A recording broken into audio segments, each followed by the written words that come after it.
So welcome everybody. I know we have just a few members of the press and public here with us today. This is the final day of what I would like to say is a pretty extraordinary couple of days. My name is Deborah Rosenblum, and I'm the Executive Vice President of Nuclear Threat Initiative.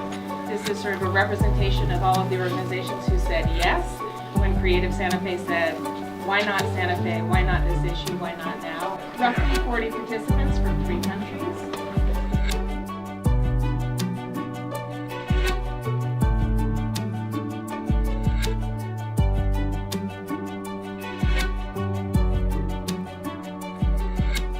Think deeply about what in the present we want to change.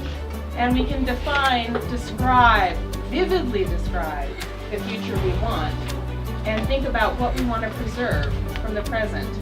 There's a transition that we all get to be architects of. We get to build a bridge from a present that's imperfect to the future we want. We want to dedicate these 6 stories about a better future to Secretary Kerry. We've literally spent more time talking about the danger of gluten. It starts with conversations with the people we know and love. We need to do it now, later might be too late. But rather to inherit a world that is green, clean, safe, and secure. And in 2045, a news headline reads, Legacy Coalition lands nuclear moonshot. Total warheads completed. So that's the headline in 2045. The world has eliminated every last nuclear warhead from the planet. How did this happen? Well, as it turns out, about a decade from today, in the mid-2020s, there's an enormous superstorm in the Pacific.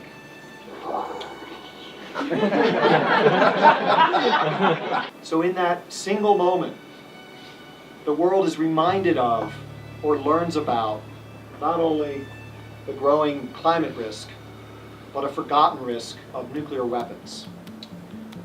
So from that point in 2024, over the next 2 decades, the focus, the urgency of the nuclear risk from the weapons we have invented and built becomes a focal point for climate activists, facilitated by the power of journalists, and not only by those in the nuclear security community, but elements of the military itself that understand the risks. What, to 2017? You guys had that, you had that crazy guy in charge. Weird, man. I'll tell you what, from the outside, it was pretty weird. The US in particular, the Brits came on board finally. They actually figured they needed to be part of the world, and they came on. And, any country that is willing to sacrifice their people on this mass scale was not speaking for them. The movement started on social media. It began to gain momentum across the world. The symbol of combat boots became the symbol of this movement. This wasn't a personal issue. This wasn't something they were willing to die for.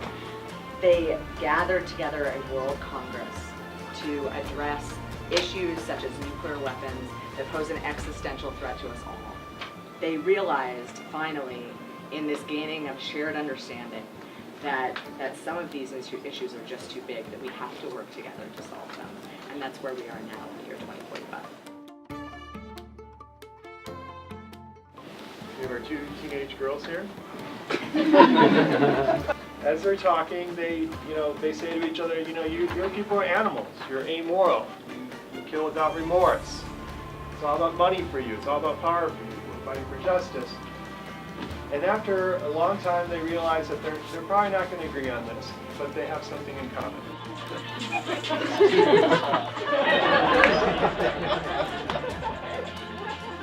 We've both had family members die from this. We don't want anyone else's brothers or sisters or mothers or daughters to die from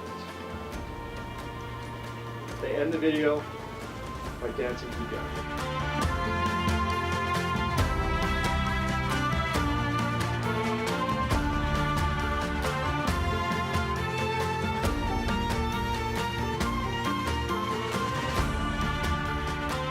my colleague Paul here has said, it would be great if we could field the question, if there are any questions.